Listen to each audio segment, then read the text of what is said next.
Welcome to Just Minding My Business. I hope you're having an amazing day. I have a question for you. What if the biggest risk to your financial future wasn't the market, but uncertainty? Today's guest, Laura Rehbein, is the founder of Impavid Wealth Advisors, which is a franchise of Ameriprise Financial. And Laura has 30 years of experience helping professionals and retirees turn financial confusion into clarity. Laura is also an author of Fearless Finance, which is a practical guide to retiring with confidence. Wow. Welcome, welcome, welcome, Laura. I can't wait to get into this because, that's the number one thing is finances. Thank you for having me this afternoon. Absolutely, absolutely. So tell us about Impavid Wealth Advisors. As you mentioned, I have been in the industry for 30 years and I started with Ameriprise 30 years ago with Impavid Wealth Advisors. And for everybody out there, because nobody knows this, Impavid is actually a little known adjective in the English language that means fearless. And so my whole approach is I would like people to become a little more fearless about their finances by working with us. And when I talk about fearless, I don't mean being reckless or taking, crazy steps with your finances. What I mean is gaining clarity and knowledge and being more confident about where you're at and where you're headed with your own finances. Yes, and I like that. So Impavid, I'm gonna have to use that of- instead of fearless. Yes, there you go. I learned a new word. Yes. Okay. So how's bad math quietly sabotaging smart retirement plans? I don't know where I came up with bad math along the way, but I did. And bad math to me isn't necessarily that my clients and people can't do math, they can. I have sat across the table from so many highly educated, successful people in my 30 years. They clearly can do math. And so it's really that they're avoiding it. They're avoiding doing the math, or they don't have the tools to actually do the math for their own situation. So they don't have the tools to do projections for their retirement, to look at how much money they will need to provide enough income in retirement after taxes, inflation, and everything else. They don't have those tools. And so that's why I call it bad math. It's either avoidance or they just don't know where to start. Hmm. So how do you rectify that? A couple things. And to give you a little bit about my background about why I love what I do and I love helping people. I actually grew up in rural Michigan and my mom died when I was 12.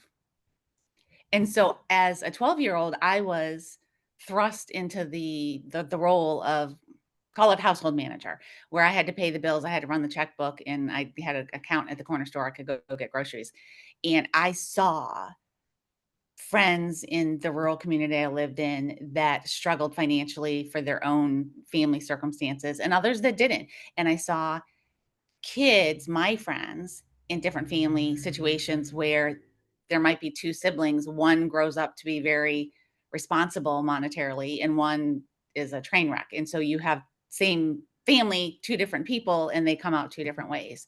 And so I just like to help people learn how to examine their financial situation and measure their money against the job it needs to do someday, and do that repeatedly throughout your lifetime, because you know what? Life changes. Definitely does. And And we don't so know if you when. think, Mhm. So go right ahead. I'm sorry. No, so if you think about it, if you think about a young individual just starting out, they might be buying their first home. they might be starting to save for the future. Fast forward 10 or 15 years, they might have children, they might be married, they might be going into their second home. Fast forward another 15 or 20 years, they might be facing retirement, they might have children in college, they might have parents that are aging and that are facing health issues. And so people will say to me, "Why do you get these successful people that come in and they're confused?"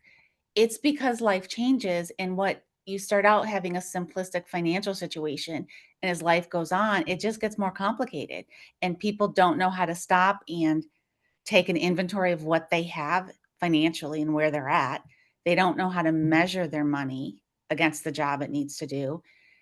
And they also forget about the risks that are out there, the sneaky risks that aren't always apparent to you. Taxes, inflation, long-term care, estate planning, those types of things. And so I help pull all that information together to kind of be the coach or the guide for clients so they can gain more clarity. Yeah, so you get people thinking Mhm. in the right direction. Mhm. Wow. And a good financial advisor doesn't tell you what to do. They're there to be the coach, to give you the information and to give you the knowledge so you can make the decision on what's right for you. But it always goes back to life changes, and as things get more complicated, you go back to the basics. Take an inventory of what you have, measure your money, what's the job it needs to do because those jobs change. You ain't never lied because things are Mhm. changing right before our eyes Mhm. daily. So absolutely. So how do you building your own paycheck in retirement? How does that work? Mhm. That is the main question that people will come and they're sitting before me like the month before they retire and they're like, "My last day is in 30 days. Where's my money coming from?" Because people are not used to transitioning into retirement. If you're successful, you transition one time. You're working and then you're retired. You don't go back to work. So it's not something everybody does on a continual basis. And so recreating the paycheck is really you have to request a copy of my book because I've got the graphics in there that kind of give you more of the definition and the description of how to recreate your paycheck. But it's just bucketing your assets between longer term assets, medium term, and short term, and having enough short term assets to give you the monthly income that you need to supplement perhaps your pension and perhaps your social security, and then backfilling from your medium risk assets and then your longer term assets when that cash runs dry. So it's almost like think of the bathtub spigot when you spigot, the faucet, bathtub faucet. You turn it on and the money starts flowing or the water starts flowing out. Mentally, that's what you think about when you're recreating your paycheck and you just structure your investment so that way you've got the cash to start flowing in as you need it. And that's something I work through with people all the time because it's a transition and it's a big transition for people that are facing retirement. Yes, it is. Not only financially, but Mhm, emotionally. A whole lot of mhm, things come up for people. mhm. Absolutely. Which is Absolutely. good. Wow. Mhm, mhm. So don't overthink it. Throw it in a pile and start.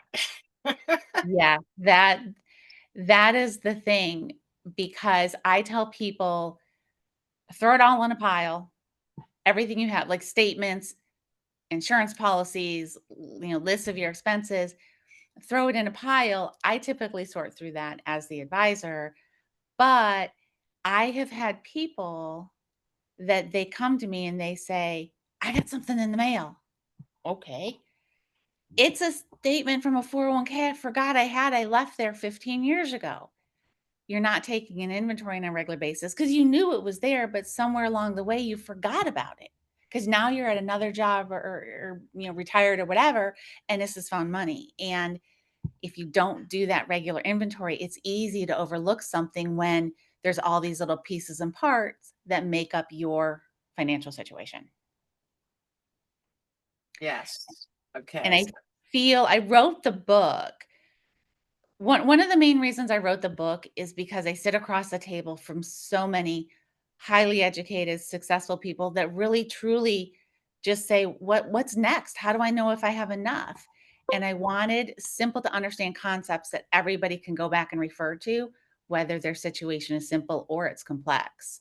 And so it's just a guide to kind of help reframe that because we are bombarded every day with stuff in the media about investments.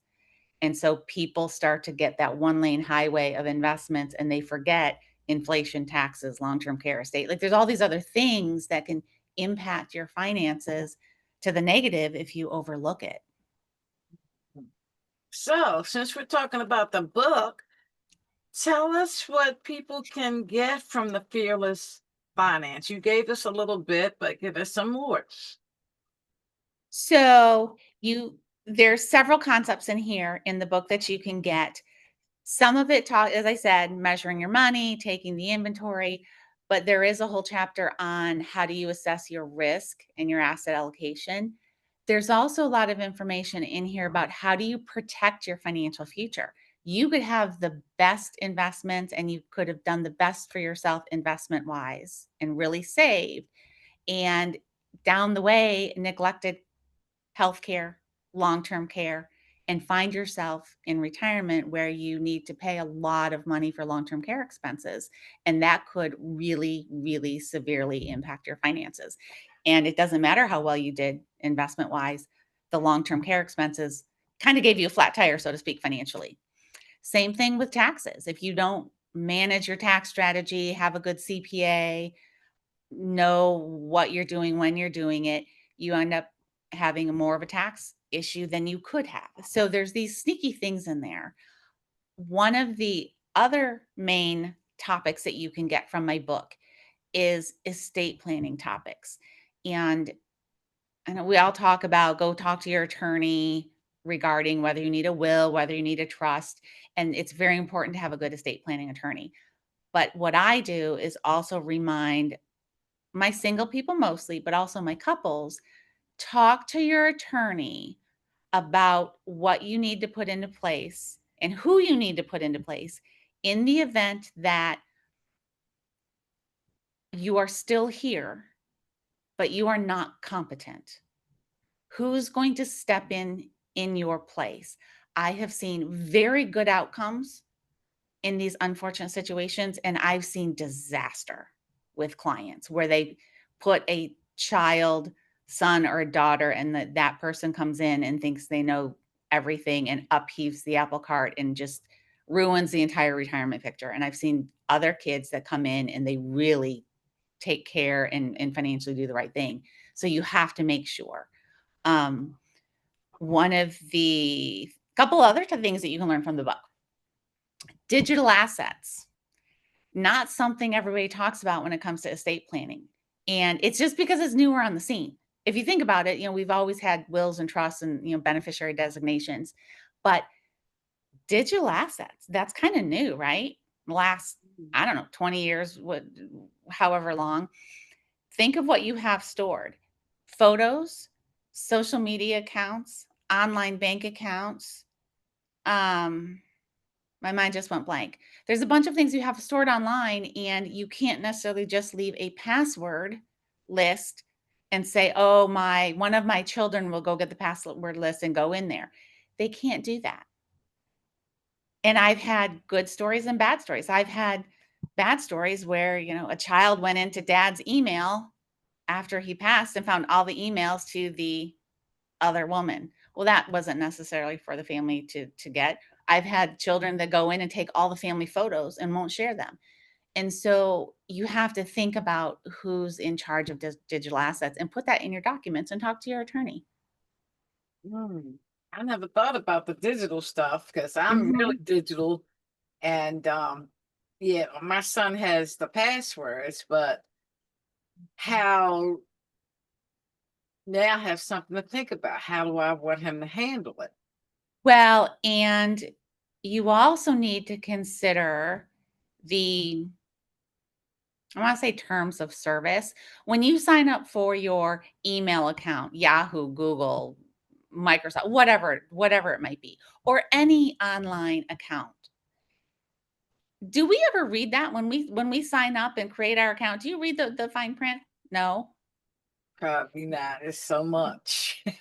There and I don't know if it's still true today, but there was one email service, I won't mention it because it doesn't really matter, that if you read their terms of service or fine print, you would notice in there that if you pass away, they will instantly shut your email down. Gone. What if you have stuff in there your beneficiaries need to access? It's gone. Mm, So you have to look at the very important online accounts or storage places that you have and how will your beneficiary or how will your designated person get access to that. That is something that not everybody thinks about because it's still new even though digital stuff has been around a while. It's still kind of new when we think about estates. yes, yes, absolutely. Wow. My other big topic, which is very near and dear to my heart that I talk about in the book, that so many people overlook. And if I could just make a billboard with this information, if you are a pet owner, even if you say, oh, by the time I get to that stage in life, I won't have a pet. I don't care. You still might.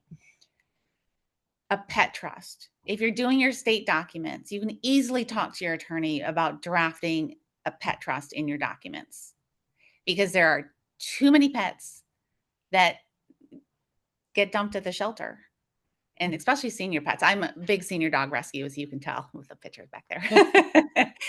But if you make a pet trust, it designates some money for the care of your pets, if you have any, and who's in charge.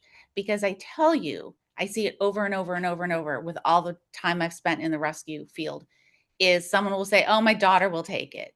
Oh, my daughter will take my pet pig or my iguana or my cat dog, whatever. You don't know where your daughter's going to be when you pass. What if your daughter married somebody who's highly allergic? What if your daughter health wise can't handle managing your animal? What if, there's a million reasons why it doesn't work. A pet trust sets money aside and gives the person in control of your estate the ability to make sure those pets are cared for and not dumped at the shelter where they may or may not successfully get out. So that's one of my big things, and with my clients, I always make sure they put that in their documents, whether they have animals or not at that time. If they don't, it won't come into play. Wow. Yeah, I mean, you touched on things that 90% of financial advisors don't even mention. There are many types of financial advisors. There are many very good financial advisors. A lot of financials high a lot of financial advisors highly focus on the investment piece because that's our niche. But if you have a good well-rounded advisor, they should be taking a comprehensive approach. They should be looking at everything and giving you information so that way again, you have knowledge, you have clarity and you feel more fearless about your situation. And Yes. so all those reasons that's really why I wrote the book. And how do people get the book? It is not for sale. It is something I'm just giving to individuals who want it. It is what I chose to do, my version of karma out, karma back. So to get the book, you just need to send an email to our company email address, which is Impavid Wealth Advisors at ampf.com. And I'm sure you'll put that in the fine print on Oh, your information. absolutely. Absolutely. Mhm, Because I want the book because you touched mhm, on some things that I definitely hadn't thought about. My digital stuff. I don't have a pet right now, but I mhm, did have one. And mhm, suppose I would have passed before my pet. I mhm. would have just assumed whoever's left in my house would have just did the right thing. And it doesn't always work that way. Oh, Unfortunately, people have the best intentions, but it doesn't always work that way. true. Now, one of the things I heard you say is who the person who's going to be responsible if Mhm, you are no longer able to handle your business and you're still alive. mhm, Now, like you, I've seen some horror, I mean, mhm, horror stories. mhm, mhm. How does one, what are some of the things that you advise in picking the person who would handle your estate in the event you can't? I think you need to have a conversation with the person. And some of the horror stories I've seen, honestly, are children, are adult children, where you say, I have this highly educated, really smart child. I feel like that child's going to do what's in my best interest. And then when the time comes, they mess it all up. And I don't even know how you judge whether that person will do that or not. But maybe it starts with a conversation with the child or whoever you pick to step into play and kind of have a talk about what you have, why you have it, what was the strategy, who they should call financially, how long you've been with your advisor, why you're with your advisor. Because sometimes people might say, I just started with this advisor in the last couple years. Other times, maybe they've been with the advisor 30 or 40 years. Mhm. The person needs to understand that. If you really are concerned and feel like, I don't know, like I feel like they would be good at finding a place for me to live and being boots on the ground to help. But I feel like on the money side, it might not be great. You could make them co with a trustee and have a financial trustee be in charge along with them. And that I have done for people. Not me personally, we appoint the trustee. Uh, I've done that for a number of people because they needed that Mm. assurity. Now, Assurity. let me ask you a question. What about if you wrote out a will in terms of how you want your finances handled? Mhm. Um, d- I'm just, I don't know. I'm asking you, is that a good idea? Yes, absolutely. For lack of anything else, having a will is important. When you say, if I just write out a will, you don't want to just write out a will yourself. You definitely want a qualified attorney to draft it and guide you because they know how, the language that needs to be in there, how it needs to be written, how it needs to be executed. The attorney is the one that really does that. And the attorney can, sit and listen to the client and bring up things like, oh, wait a minute, you just said this, and this is what we should do. And Mhm. because that's what they do. So they'll be able to draft a very good document because not everybody needs a trust. Many people do need a trust. So how do you know what you need? The attorney can really guide you on that. Now, in addition to having a trust, because I think that if you have real estate, anything like that, I think the trust is key. Um, and I probably didn't frame what I just asked you correctly. I did and I didn't. Of course, you need an attorney to help you design everything based on, because he'll take your layman terms and Mhm. put it in to legal terms, so to speak. And I think that's how most people approach it because they don't know the legal side of everything. But so let's say you have a trust and you also want a will to make sure all the other things that you talked about, the digital, the pet, how does that work? The attorney will definitely put it all in a document. If you have a trust, you also have a will that kind of captures, it's called a pour over will. It captures what maybe didn't get named into the trust and puts it in there. But the attorney can structure all of that in there. And the reason I say the attorney is key is there's so many complexities that a client may not be thinking about. Mhm. And one of them, to me, the easiest one that comes to my mind, because I have had so many people that have suffered dementia or Alzheimer's. How, what's the trigger?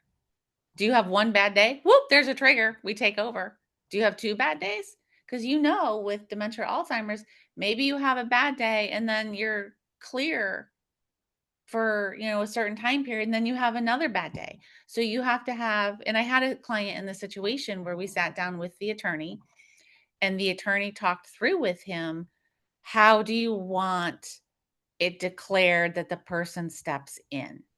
Is it 2 physicians declare it? Is it how m that's where you need the legal guidance. I mean, I can point out the risk, but I can't do that for a client, but I can point out the risk, and the attorney can really do the guiding through that. And all of these things are things that you have to face when, you wanna be fearless about your finances, because you could have the greatest investments and it all goes to, in a ditch because you didn't put these other pieces in place, or you forgot, or you didn't think about it, or you avoided it. Goes back to the bad math. Wow. So there's so much to think about. Mhm. And it looks like you've covered all of the nuances because some of the things you talked about never even crossed my mind. Mhm. And And that's why I see people being confused. And you look at people that are wealthy or successfully saving, or, very smart, life changes. Our Mhm. situation changes, the tax law changes, estate laws, everything changes. And modern finance is just complex. So there's no way, it's not like you're putting together a piece of furniture from IKEA. That's hard enough. But modern finance is complex, that it would be odd that somebody knows all of it all the time unless they're in the business. yes, absolutely. Wow. This has been an eye opener to say the least, Laura. So let's talk about the productive pessimism. Productive pessimism is very simply when you look at what you want to do down the road. And so I'll go through an exercise with clients, and we'll take a look at what does it cost them to live today? Like, how much do they spend on housing? And we go into detail, like literally how much does it cost you to spend? If you close your eyes and think about where you want to be in retirement, or what retirement looks like. Are you traveling a certain amount? Are you in the same house? Are you done educating children? Like, what does your expense structure look like in your mind? And so I'll go through that exercise with clients, and my productive pessimism is go conservative. I'm making this up. If you think you need $100,000 a year, or if you think you're spending a certain amount on a house or a car or whatever, go high. Because if you overestimate what you're going to need, and we overshoot and oversave, then you're safer than if we think, oh, we can live on this much, but we really need this much. That won't work. So being pessimistic, overestimate what you're going to spend. Yes, and that makes sense. That's like, Mhm. I mean, and then when you really think about it, like if you budget a project and you get an estimate of 100, let's say $150,000, you already know the unforeseen stuff is going to pop. Absolutely. It's going to cost you more than 150. Right, exactly, Mhm, mhm, exactly. So that makes perfect good sense. mhm, Wow. So when mhm, people say, "Do I have enough?" What do mhm. they really mean? They mean that they don't know how to do the math. They're looking for somebody to do the math, because they might think they have enough, or they're not sure they have enough. Where if a person comes to me, or somebody like me, with our planning software that we have, I literally can project out year by year how much money you need, including inflation, including taxes. And I can look at what would happen to your financial situation if you face long-term care expenses, or if one spouse died too young or died sooner than we thought. So I can look numerically at all those possible outcomes. Is it absolutely perfect? No, it never is, because you're not going to know what our tax brackets are absolutely 100% going to be, or absolutely 100% are we going to know what inflation is going to be. But at least we can take a good guesstimate and look at the number. So then I can boil all those projections backwards to tell you how much money do you need to have saved by the time you retire, and what does it need to earn, and how does it fit in your risk tolerance. So that way it has enough to drive the engine of retirement. And I'm that sounds like a lot, and it is a lot, but that's what clients are looking for because they don't have the software to do those projections, and they just want clarity. yes, and nor do they understand the software in most Yeah, cases, mhm. for sure. Very true, For very sure. true. Wow. Wow, what a uh, this was an eye opener, Laura, to say the least. Well, good, I'm thankful 'cause I wanna get this information out so it can help people because people are so bombarded with tidbits about investments in on the, mass media. Bitcoin, Yeah, is the market up? Is the market down? Like, well, what does that mean to you? Not a lot. Like, what do you need? And right. it's all this other stuff. Yes, and the other stuff is mounting up, you Mhm, know. I mean, not only that, just the day-to-day activities that happen, you know, mhm, and you gotta mhm. think about your financial future. Yes, yes. So, wow, and you seem like you are very passionate about it. I can feel the energy, mm, and that's I what you love need. what I do. I love what I do because I can help people successfully navigate stuff. I have a client, I mean, good situation, bad situations. I've had a client in the past that was a nurse and her big thing was she wanted to buy a house in France. I'm like, "Oh, I don't know how to do that." We did the math and you know what? And she hunkered in. She bought a house in France. Wow. I had a couple that the wife was, and I can say this because he's shared this publicly. The wife was very much into horseback riding and had a Superman accident with her horse and became a quadriplegic. And so their whole world was turned upside down and it was just catastrophic. But I was able to work with them very closely and stretch the money so the husband could retire. They had round the clock care and she lived like 9 years, and he's still okay financially, but if you didn't have the clarity or you didn't have the way to run the numbers, I don't know what the outcome would have been. And so sometimes, unfortunately, there is a bad situation that I can help people at least financially get through, but then other times there's good situations, like you're able to, buy a house in France. Absolutely. So what if you already retired and Same thing. okay, Mhm. so it's never too late to start.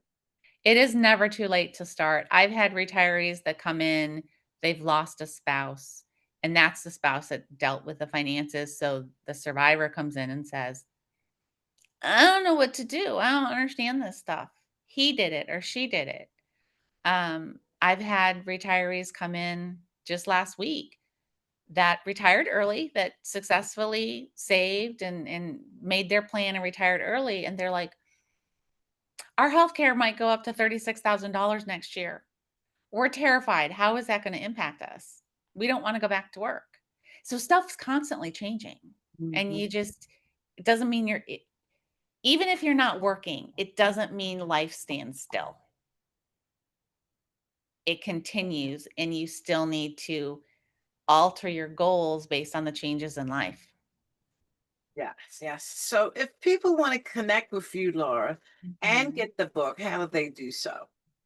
One of 2 ways. They can drop an email to Impavid Wealth Advisors at ampf.com, or just pick up the phone and call us. And my phone number is 813-319-0011. Or if you want to come to sunny Florida, just come visit us in Tampa. I like that idea. Come visit me. Absolutely. Well, God has blessed you because to be in the position that you're in, because there's so many people that don't understand Mhm. planning for retirement. They just don't, it's just too Right. much to think about. Correct. Correct. And having And somebody as passionate as you are about it is a blessing. think about school. What is the one subject? Elementary, middle school, high school, college. What is the one subject we don't teach? Finance. Why? Why? We don't teach it. I don't We know do what that now. There are actual degrees you can get in financial planning, but that's new. It's not been around. I mean, there was no way I could do that when I was in college. But it should start as soon as you start understanding the value of money, which you Correct. start in school. Because I remember my first job and I saw FICA and all this stuff on there. I didn't know what that was. And I Mhm. went to my boss and I was like, I didn't authorize these deductions. And I was serious My about money. it. Who did this? Who's all these folks? Yep. Yep. We don't teach that on a grand scale. We don't teach that. And that needs to change. It really Mhm. does need to change because our children need to understand money as soon as they know how to spend it, they need to start understanding. Agreed. Agreed.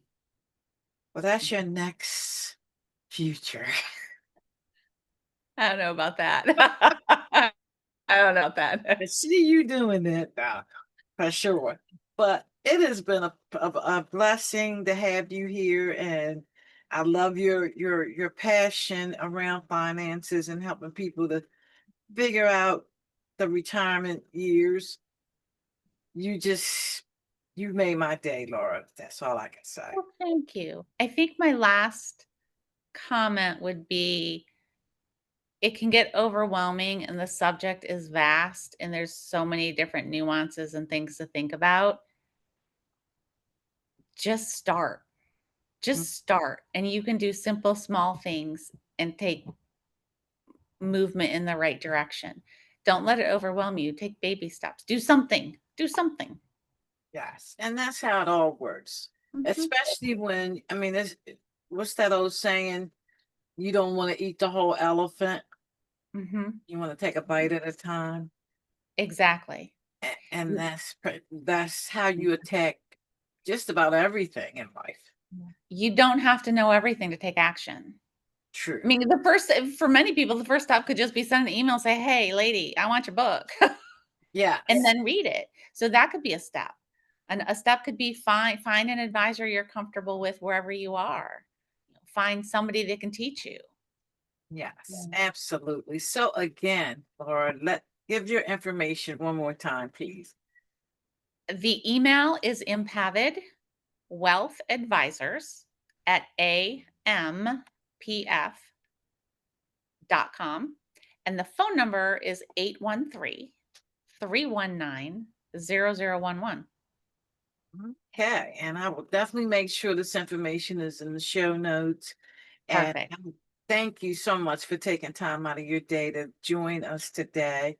And audience, thank you because Laura just dropped some serious gems on us today. So thank you so much. Thank you for having me. Absolutely.